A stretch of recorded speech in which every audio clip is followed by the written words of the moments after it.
Bonjour, bienvenue dans cette nouvelle vidéo. Alors c'est parti pour le deuxième point lecture de la rentrée littéraire d'hiver.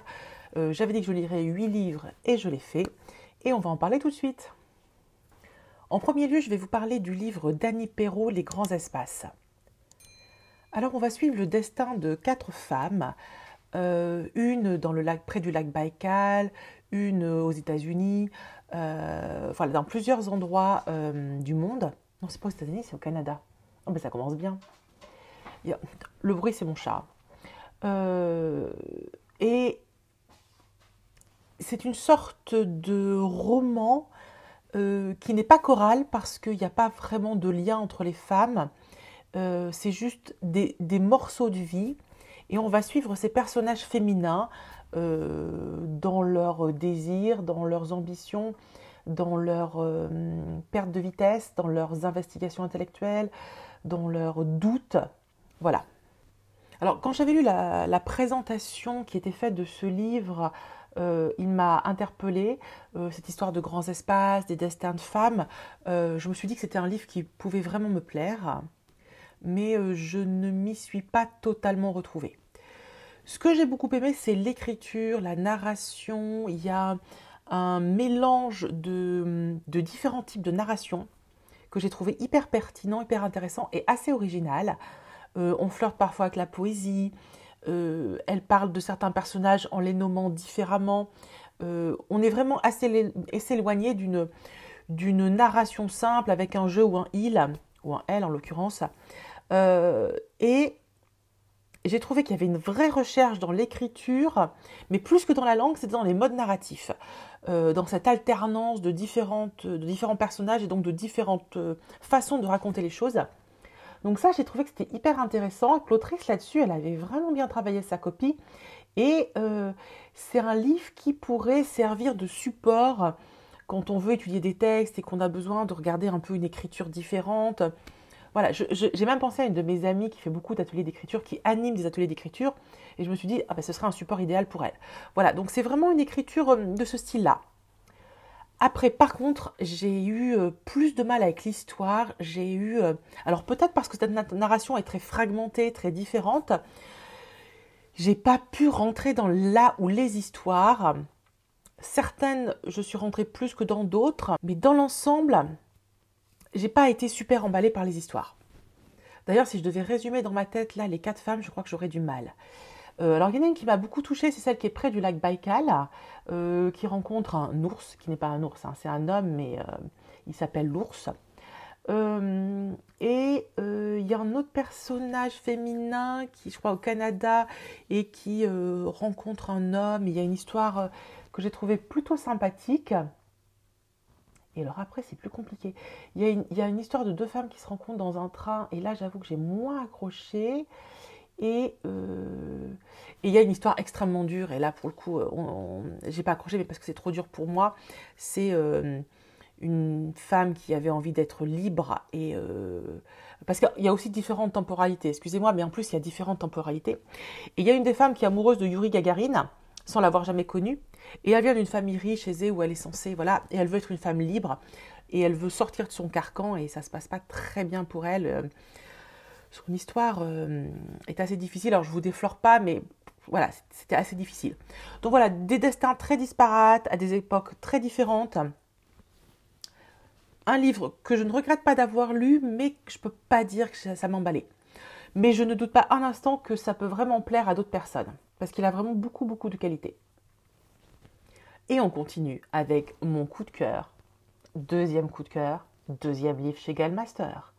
Éteindre la lune, William Boyle. Oh, mais j'ai adoré ce livre. Le point de départ est simple. Vous avez un petit garçon de 12-14 ans, à l'âge où on est très bête. Il est avec son copain, ils ont beaucoup de temps à perdre. C'est une époque où les jeux vidéo n'existent pas. Donc ils ont vraiment beaucoup, beaucoup de temps à perdre. Et ils imaginent des jeux très bêtes. Et un jour, ils se disent « Ah, ça pourrait être super fun de se mettre au-dessus d'un pont et de balancer des cailloux sur des voitures. Oh, mais comme c'est drôle !» Sauf que pas de bol, il balance un caillou, ça rentre par la fenêtre ouverte et ça tue la jeune femme.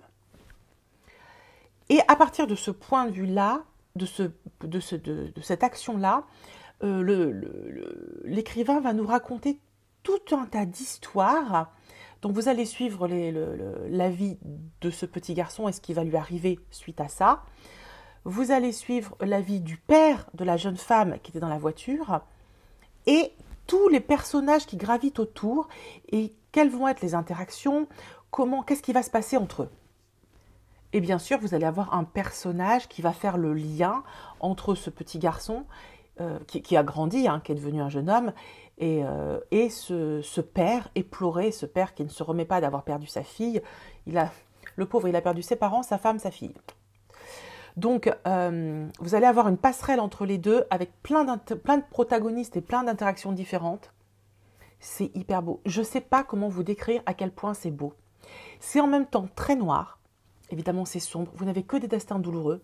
Et en même temps, il y a de la lumière tout le temps. C'est du noir poreux. Oh, c'est si beau. Alors, j'avais jamais lu de William Boyle. Il écrit extrêmement bien. Peut-être qu'il va falloir que je me penche sur ses précédents livres, dont j'avais lu déjà des bonnes critiques. Mais celui-ci, mais c'est beau. La langue est belle, les descriptions sont magnifiques. Ça se passe à Brooklyn. Quasiment Brooklyn devient un personnage grouillant. Vous savez, comme chez Zola, quand il vous décrit le Voreux dans Germinal, qui devient un personnage. Ben là, Brooklyn est un personnage. Et il y a tellement de vie, de sentiments, d'émotions. Il nous fait passer un tas de trucs. J'ai adoré. Et il y a une sensibilité. Je pense que sur les personnages féminins, il est aussi costaud que sur les personnages masculins, ce qui est rare pour un homme. Il arrive à donner beaucoup, beaucoup de choses sur ces personnages féminins. Il y a le personnage de Lily que j'ai adoré.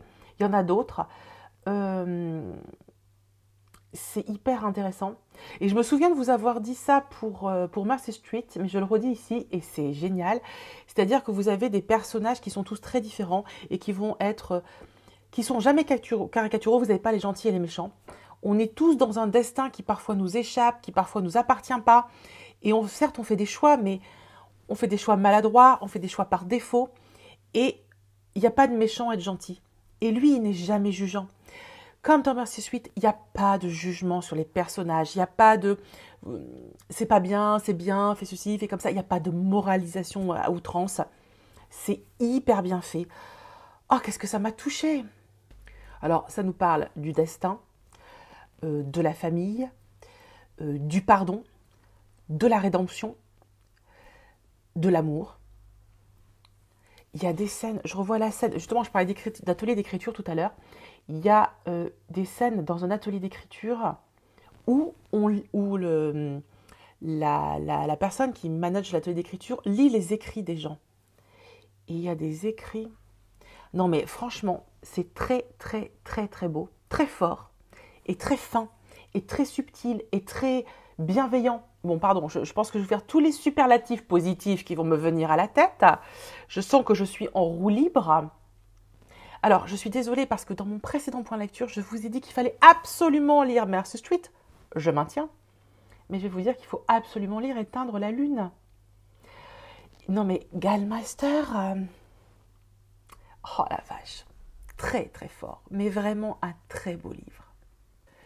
Le roman suivant, c'est le roman de Myriam Leroy qui s'appelle Le mystère de la femme sans tête. Alors, de Myriam Leroy, j'avais déjà lu Les yeux rouges parce que la thématique m'intéressait beaucoup. Myriam Leroy, elle est journaliste belge et à un moment donné de sa carrière, elle s'est retrouvée à être harcelée sur les réseaux sociaux par un type. Bref, lisez le roman. Franchement, Les yeux rouges, c'est à lire. Alors, dans mon souvenir, je n'avais pas aimé la fin, mais je ne sais plus pourquoi. Mais je sais que j'avais quand même bien aimé le roman dans l'ensemble parce qu'elle se met... je me souviens, le protagoniste, il s'appelle Denis et il la harcèle. Mais c'est vraiment malveillant. Et comme on a aussi ce qui se passe dans la vie de Denis et ce qui se passe dans la vie de Myriam, et on a ça en miroir avec un jeu de... On comprend pourquoi chacun fait les choses. Et on voit à quel point tout se met mal. Et en même temps, lui, c'est un connard. Mais... Et j'avais trouvé ce roman hyper intéressant. Louise May en a fait un, je vous en avais parlé il y a quelques temps.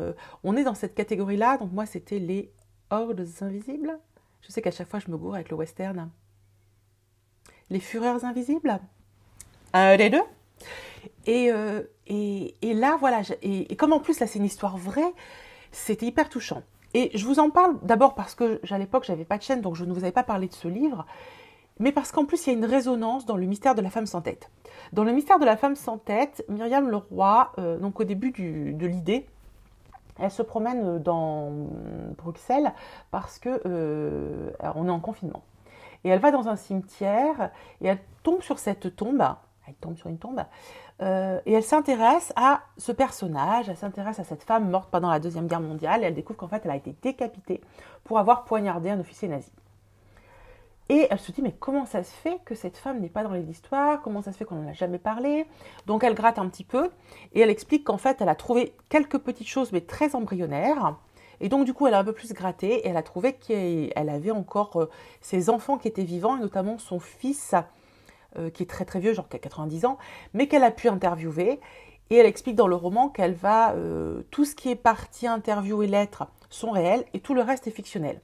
Donc il faut déjà accepter de base qu'elle fait un roman dans lequel elle inclura de la réalité, mais tout le reste, elle l'invente. Et donc tout ce qui est autour du personnage de Marina, toutes ses pensées, ses sentiments, tout ce qu'elle fait, tout ça, c'est du fictionnel. Donc voilà, il faut déjà accepter ce truc, ce préambule de base.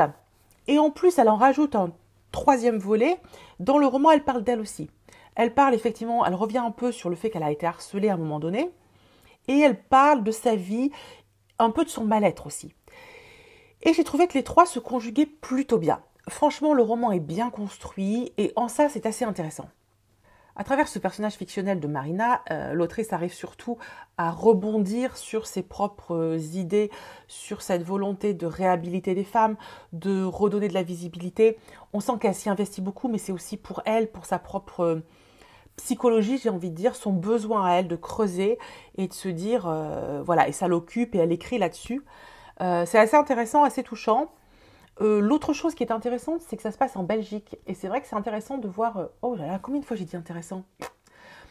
C'est bien, c'est drôle de voir des épisodes de la Seconde Guerre mondiale vus de la Belgique et des Belges. Donc moi, ça m'a bien plu. Voilà pour ce qui est bien. Pour ce qui est moins bien, c'est que pour une obscure raison que je ne comprends pas, Marina, j'ai pas accroché. J'accroche sur Myriam, l'autrice, j'accroche sur sa vie, sur ce qu'elle a subi, sur plein de choses et sur son écriture. Marina, j'ai pas réussi.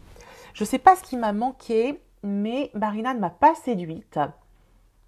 Elle était presque peut-être trop pour moi.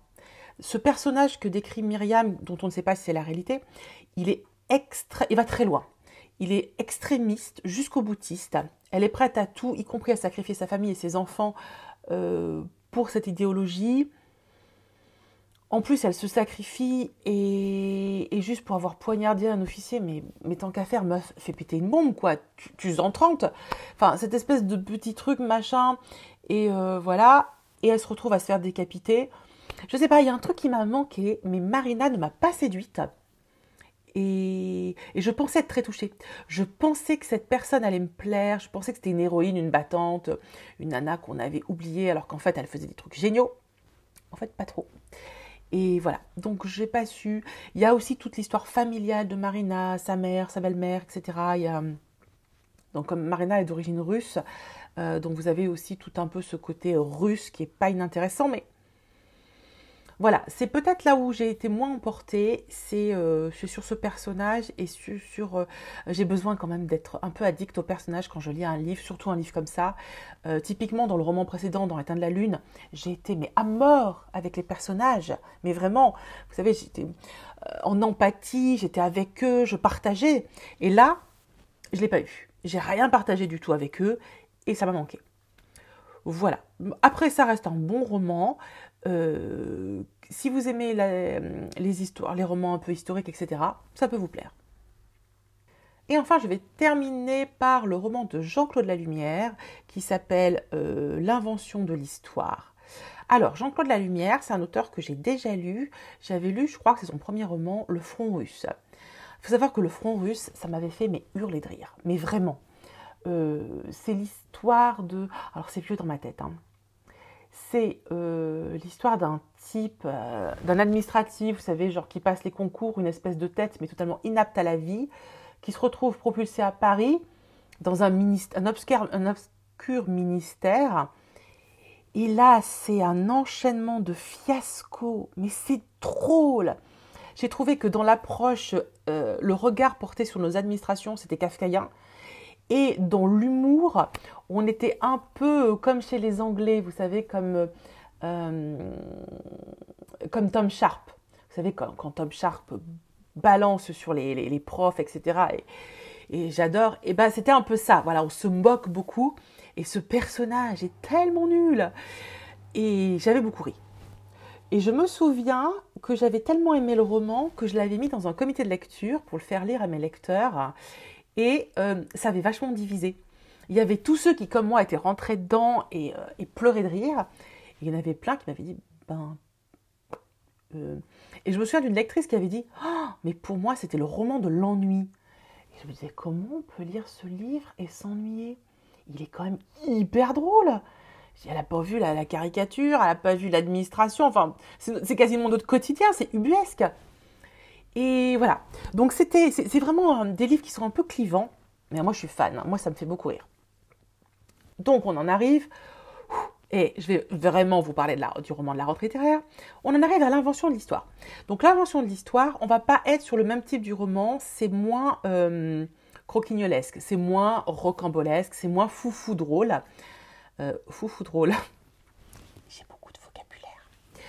Et c'est juste que c'est plus introspectif et plus... Donc on est dans la tête d'un homme qui est marié, qui a un enfant, et on lui a raconté que son grand-père s'était fait arnaquer parce qu'il avait acheté la Tour Eiffel. C'était ça? Attendez, j'ai un blanc. Il a acheté la Tour Eiffel? Ou il croyait avoir acheté la Tour Eiffel. Bon, bref, un truc comme ça. Mais c'est pas tellement ça l'important. C'est vraiment le prétexte à nous raconter l'histoire d'un homme. Et il est un peu en doute avec lui-même. Il a plus de travail, donc il passe beaucoup de temps à la médiathèque. À la médiathèque, il a rencontré des jolis personnages. Il y a une femme qui fait des confitures. Il y a un homme avec qui il parle beaucoup. Voilà, il y a des belles amitiés qui se sont créées. Et comme il est un peu en but à plein de doutes, il décide de creuser la piste de cette histoire de Tour Eiffel. Et il décide d'aller voir le seul qui peut vraiment lui en parler, c'est-à-dire son père. Son père est dans un EHPAD, donc nous voilà partis dans un EHPAD. Et vous allez avoir la petite relation qui se joue devant nous entre le père et le fils. C'est assez joli. Il y a beaucoup de beauté dans ce livre, dans les interactions humaines et dans les pensées de cet homme qui est cool, qui est gentil, qui est un peu paumé, qui est touchant. Et c'est un humour c'est pas un humour haha, c'est un humour très fin, très subtil, très doux. Tout est plein de bienveillance. C'est juste une petite aventure comme ça à un moment donné, sur un point de rupture.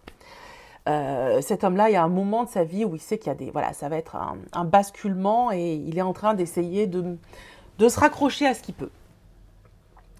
Bref, j'ai trouvé ça très joli. Ça m'a peut-être moins plu que le Front russe parce que j'avais envie de rire aux éclats et j'avoue que j'adore les romans comme le Front russe.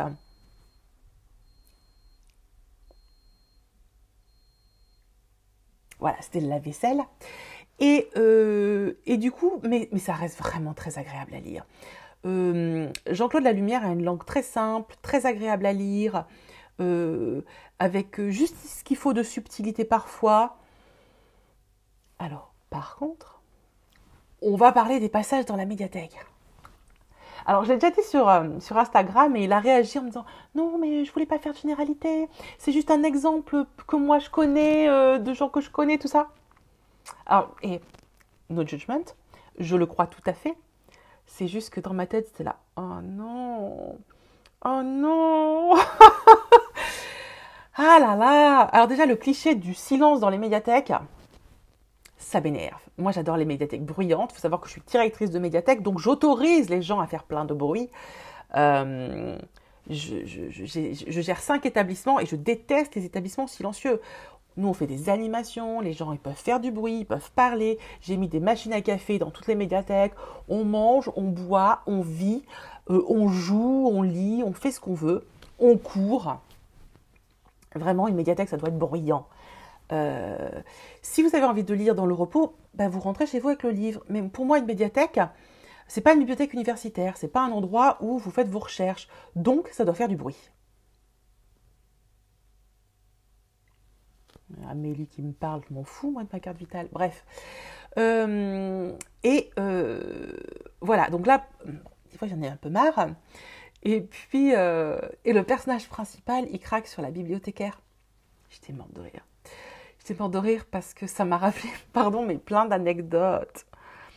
Parce que les lecteurs, ils sont gentils, mais des fois, ils sont un petit peu lourds. Et nous, on fait notre travail, il ne faut pas avoir de confusion. Voilà, donc ça m'a fait rire, parce que j'ai vu certaines situations, je me suis dit, oh mon Dieu, c'est trop rigolo. Et il y a eu d'autres choses qui ont été écrites qui m'ont semblé absolument abusives sur le métier, mais rien de grave. C'était plutôt sympathique et touchant. Et alors je pense sincèrement que c'est à côté de la plaque. Je ne sais pas quelle médiathèque vit comme ça, mais je pense qu'on est à côté de la plaque globalement à l'échelle des médiathèques de France. Mais je ne doute pas un instant qu'il y ait des médiathèques, voilà, c'est pas le propos. Mais je ne suis pas sûre qu'on s'y retrouve toutes, nous bibliothécaires. Cependant, que vous soyez bibliothécaire ou non, lisez ce livre, c'est charmant, c'est presque un livre, je vais dire, pardon, alors, des fois c'est compliqué parce que j'ai envie de dire un truc qui n'a pas l'air sympa, mais qu'en même temps, en fait, ça l'est. Alors attendez, comment je vais vous dire, pour pas que ça ait l'air pas sympa. Non, bon, en fait, c'est un livre qui fait un peu passer.